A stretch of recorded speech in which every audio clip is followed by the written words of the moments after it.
Hey, so 2022 was a really exciting year if you're a Fujifilm user. I myself was lucky enough to pick up a couple new cameras this year.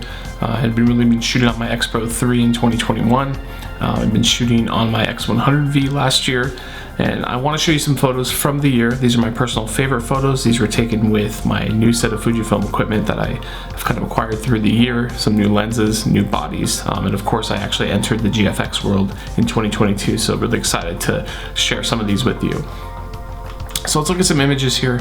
So the first one here, this is of my daughter. This was taken on the X100V on January 4th, so beginning of the year. I live here in Southern California. We get a very short kind of winter, but really cool image. Again, my favorite thing about Fujifilm is the colors. You can hear people wax poetic about how great the colors are, but again, the colors shine on RAW files, and even if you're shooting JPEG, you can do some amazing stuff. So really love that image. Again, started out the year with a new lens from 2021, which was the 33mm f1.4. I made a video on this channel with this actually as the thumbnail. Still probably my favorite lens that is in the Fujifilm lineup for the X mount. It's powerful, right? It's f1.4, it's incredible character. It reminds me of the 3514 if it had a better focusing motor, the linear motor, and had weather resistance. So fantastic lens. Sadly, this was taken with my X-T3, which I no longer have. I'll talk about that in a minute. And then this was taken of my X Pro 3, which I miss greatly, but I did sell in order to acquire the X-H2s, which is what I'm filming this on. So again, miss that body, but still have the lens, my favorite lens of all time for Fuji. This was taken on the X100V, just down here in Orange County, California. Again, having that small of a camera with you is really powerful because you can get images like this, right? You can just walk around and shoot. I think a lot of people online, especially on YouTube, try to find out what piece of equipment is going to get them better photos. I mean, this is talked about a lot, right? What, technique or recipe or editing style is going to get you better looking images. It's really just going out there and shooting.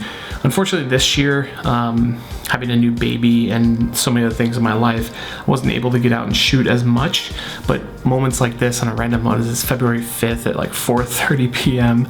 with my X100V just walking around getting a cool shot of a dumpster. This shot was in April. This is after I purchased the GFX. This is one of my first shots with it, actually. This is of cacti kind of set up here nearby, and with the kit lens. This is a 35-70, and I love this image so much that I actually printed it 40 by 30, and it actually sits in my living room. So all my guests that come to my home get to see it. It's not the best image in the world, but I loved it so much because it's very Southern California, very Orange County, and I took it on a hike. But I mean, zooming in here, you can just see the immense detail of that sensor. I love shooting with GFX so much. The kit lens is incredible. For people that say it sucks, I don't know who that is, but it is incredible. So really enjoy shooting with that. On the end of that hike, I actually, with the kit lens as well, I think this was shot at 70mm. This was a guy that was on the hike with me, and it was one of my favorite photos I've taken of all time, I think. Again, this is in April, earlier this year, 10:20 in the morning. Just meeting this guy, and he was talking to me about my camera. I thought it was really cool. I told him, hey, it's medium format, and he said he had a medium format camera when he was younger. So I said, do you mind if I take your portrait? And he said, sure. Came out with a really cool image, and not only is it a great image, but even at like f5.6, I mean, the background is incredibly smooth, right, on the kit lens. So you can really see the detail on this image. And again, this is pretty close to being straight out of camera. Really fun, and again, I love GFX bodies and lenses now. I think that was really the start of my addiction. Later that month, I picked up the 80mm 1.7. This was one of the first images I took with that at f1.7. Had to shoot it wide open just to see what it's all about. Again, it's not an amazing photo, but it just reminds me of how powerful that lens is, and even on the 50S too. I mean, you just get stunning results. I ended up going on another hike with the GFX. This is again on the kit lens at 70mm at f8. And just seeing the amount of sharpness and detail and just corner to corner, just incredible. Blown away by that lens, blown away by the sensor. I'm shooting on an X mount for the past 8 to 10 years. I really have seen the system grow, but GFX is just a whole nother world. I'll make a video one day on why I jump back and forth between the two, but I think it's an incredible system, and nothing comes close to that image quality other than the Hasselblad X1D and those other cameras. Earlier before the summer, transitioned jobs. Actually had some time off in between jobs and went up to Big Sur, one of my favorite areas of California. If you've ever been here, go to Big Sur. This is a place called Midway Falls. It's part of the Julia Pfeiffer National Park or Regional Park, I can't remember, but Midway Falls is the place, and it's got this very famous waterfall. And I took this on the X-T3 10-24 f4. This is the older version, not the weather-resistant version, at f8. Not a super amazing image, but had a nice little clouds and fog and just kind of set right. So really enjoyed that image. I'm on a little trip, and it was, again, most photos are going to be personal, right? Most photos are going to be something that you really, were captivated by. So this was the time of my life when I was transitioning between jobs and job industries. I went to one of my favorite places in the world on a solo road trip. Left my family at home and got this really cool image. On that same trip, this is with the GFX50S with the kit lens at 35. We're at f11 here. I was in Morro Bay and kind of came across this really weird kind of electrical building that was tagged up and had this really cool, greenery in front of it. I thought it was a cool image, and it came out really well. I'm really happy with this. Again, the detail is like jaw-dropping, right? I mean, we're in here pretty close, but just really, really nice. And you can see even at f11, you can still see the foreground kind of blurs out. So people do a lot of focus stacking on GFX. I don't really have the patience for that, but really cool image I was happy with. Same thing, this is of Morro Rock with the kit lens 35 f11. And so far we're kind of seeing a theme. I mean, we're almost halfway through these images, and a lot of these are on GFX, right? So I've had a lot of fun with GFX this year. This is right after I got the X-H2s. I want to say probably within the couple weeks that I picked it up. And one of the things I loved about it was getting into a new body, right? And kind of setting aside my GFX for a moment. But I went near my home here in Irvine, California, and shot across the pedestrian bridge at a little long exposure. And I did this with the 33mm. So you can see f11, 15-second exposure. We're having this kind of weird, I don't know, harvest moon thing going on. I don't know too much about that stuff, but so it kind of made a cool image, and long exposure is fun, but you can definitely see the detail is not equative to what GFX has. But having said that, I was really happy with this image, and it was a lot of fun shooting this. Flipped around, same night, I had my GFX with me, and I had the 30mm, which I recently picked up at f16. I mean, the detail is much, much better here. But the look of the image and the feel of the image is much different too.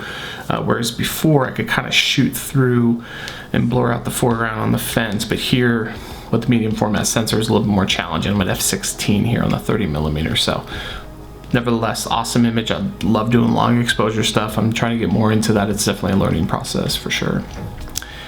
I would say this is my favorite image of 2022. This is an image I took in the middle of summer, July 17th, at Venice Skate Park in Los Angeles, California. And if you're familiar, with it, or you've seen images from this place, I mean, you can't take a bad photo. But I brought my 33mm, I brought my 70-300, and I wanted to, take some photos of sports, right? Sports in action, and just the skateboarder was ripping and just shredding big time in the bowl, and ended up getting this really cool shot. Put it on Flickr. I was really happy with the detail, and ended up getting it on the Explorer page on Flickr, which was awesome. So a lot of people enjoyed it, and I think it's a great image, and it really showcases just how good the autofocus on this camera is. This is a picture I took on my X-H2s with the 23. This is the original 23mm lens at f4, and this is of my wife and my daughter. It was the first time she went to the beach, so it was really kind of meaningful moment for me in the middle of July. Again, basic photo, but Fujifilm cameras just make these fun basic photos even better.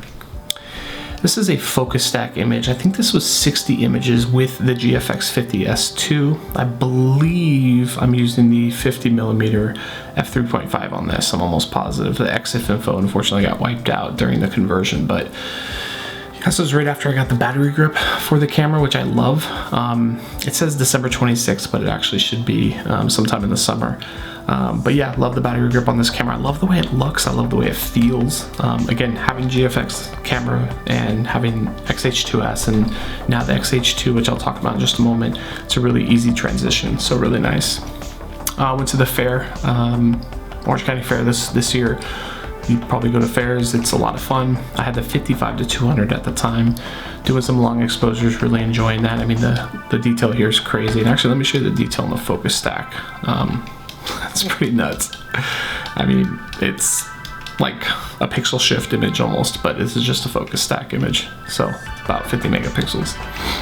But yeah, the quality that comes out of the the X-H2s and the 55-200, which is a really underrated lens. I really loved it. I ended up selling it for the 70-300 just for the extra reach, which I'll talk about in a moment, but really love that lens too. This is of a photo that I actually printed. I actually have it hanging above my desk. Printed this on 40x30 as well. Excuse me. GFX50S2. Got some fog at Point Vicente in Los Angeles, and super happy with the image. I think I took this on the 80mm at f5. Yeah, 80mm at f5 here. Basic image, landscape shot, but I was super happy with this and came out. This is pretty close to being straight out of camera. I mean, that just shows you how good the GFX is. It's really wild. This is probably my second favorite image of the year. This is a random, this is actually almost straight out of camera. I think I brightened up the pole here, but unbelievable colors and kind of image that I got. It was just something random that I saw. I was shooting a bridge in Long Beach late at night, around 9:30 at night in August, and looked over to my left and there was all these cameras on this post near the Port of Long Beach in California here, and I was like, that's crazy. So ended up getting a quick long exposure. I think it was 15 seconds, and you can see obviously some planes in the sky, but I mean, look at the detail on this. It's unbelievable. It's like blows me away every time. You know, taking a GFX with you is a lot of work because it's heavy. The lenses are freaking huge, but when you get these images, and I can see here, oh, it's DotWorks is the brand of the camera here, and you see the dynamic range. I was able to pull the shadows up on the pole and leave the background the same, and that's super powerful. This is of X-H2s. This is with the 55-200 Huntington Beach during a heat wave day in August. Basic beach photo, but I loved it a lot, and I thought it was really a cool perspective. Getting that compression is always really nice, and these photos are always going to be nice when you take them. O.C. Farragon, X-H2s 55-200 zoomed all the way in on the tele-lens. Really cool shot. Played with some of the shadows here, and I really liked the result. Did some of the first kind of fair long exposure with that one earlier, but once night fell, I was able to kind of get some really cool light trails, and this is again with the 55-200, and I used that lens a lot this year on the X-H2s, so super happy with that. X-H2s, I was doing a lot of surf photography this year. This is one of my favorite images. Kind of got the guy hitting the brake perfectly and just really enjoying himself, and this was with the 70-300. I had sold my 55-200 by the end of August, so super happy with that lens. At f8 and above, it's just killer. And again, the autofocus and burst, I think it was doing like 40 frames burst on this scene just to kind of check it out, and it was a lot of fun. So really cool that you can choose the exact moment when someone's doing something. 70-300 X-H2s here. Went to the, I think I took this at the aquarium in Long Beach, California, and they've got some birds there and some animals. So just to show kind of even on the X-H2s, I think we're at 320 ISO, but I did a lot of brightening so you can see the noise here. And I will say the noise on the X-H2s is a lot better than the X-H2. Well, not a lot better, but it's definitely marginally better. Not really noticeable if you're not a pixel peeper. But on the 70-300, just to show the quality of that lens is insane. So bird photography and wildlife photography in the X-H2s is killer. Another bird here, fully zoomed into 300 at f5.6. I mean, you can see the detail here is pretty awesome. Yeah, super happy with that shot. A night shot, long exposure, 15 seconds. This is at 122 millimeters on the 70-300. This is shooting from Irvine into Newport Beach, California. If you're familiar, this is the Fashion Island Hotel. Cool night shot. You can see the oil rig in the distance because what's behind those buildings is actually the ocean, Pacific Ocean. So cool little night shot that I was really happy with. On my X-H2s at 33, I took a photo of the big wheel at the Irvine Spectrum Center. It's a place I go to a lot, and this wheel is just so photographic that you can't really screw it up. but I love the orange on the wheel, and it was a beautiful day outside, and I've taken this photo from every angle a lot, but I really enjoy that structure, and it's a really photogenic item. Tustin Tiller Days, I believe this was from, in Tustin, California. This is the GFX with the kit lens, 35 to 70, 200th of a second, so kind of cool little shot, but very stereotypical fare. But I think, again, the colors and the dynamic range that comes out of that sensor is really, really special. X100V here at the beach. Pigeons were surrounding me and my daughter, so that was kind of a funny photo. But really happy with even the X100V and the colors that you can get from it, and having it on me at all times to be able to capture moments like this is pretty cool. With the 80mm on the GFX, took a picture of my daughter. You can just see, you know, it's a very, I think this is that f1.7, yeah, just a razor sharp, you know, plane of focus, right? Pretty thin, but yeah, I mean, it looks like a large format image, right? It's really, really nice. Couple more here. This is the X-H2s. I actually took this shot on the original 56mm. I think actually that day I traded it in for the weather resistant one at my local camera store, so I think I was at the Spectrum doing some photography before that. And I love this image because they had their Christmas tree up. It was October 18th. I mean, 2.5 months early for Christmas, and it's just kind of a funny shot and going into the ornament, but it's like this own world within it. And the cool thing is you can see my daughter right here, and even on the X-H2s on the old lens, the quality is insane, so really happy with that. Recently I went to do some client work in Bakersfield, California. It's way out of the way for me in the farmlands and place I don't really go to, and kind of pulled over and had seen these animals and said, hey, I'm gonna take some photos. So I had my 45 to 100 GF lens on the 50S2. I took this wide open at f4, and I love how some of the birds had landed on them, and they're kind of going back and forth, but just a really cool image. It kind of shows you, even at f4, at 100mm on the 45 to 100, just the depth of field, right? I mean, pretty insane. This will be the last image. I took this actually today, December 26th, and I love this image. It's with the X-H2, which is kind of my new daily driver now, just for the resolution, and with the XF30mm macro, and this is at f8, so insane detail. Not close to GFX, but certainly really exciting. I mean, 40 megapixels, it's pretty good, right? But yeah, love that image, and actually love that macro lens quite a bit. So yeah, so thanks for joining me. Appreciate you kind of sitting through this long video with my favorite photos of 2022. I think the takeaway here is that Fujifilm has put out incredible equipment, incredible lenses. The XF30mm came out this year. The 150 to 600, my friend Mike Riley has used that quite a bit, loves it. A lot of good glass and bodies. It's just been a great year for Fujifilm, so congrats to Fujifilm. Congrats to those of you who use their bodies and lenses, because it's been an amazing year to be a Fujifilm user, fan, whatever. But have a wonderful rest of your year. Happy New Year, and we'll see where 2023 takes us. Thanks for joining me. Bye.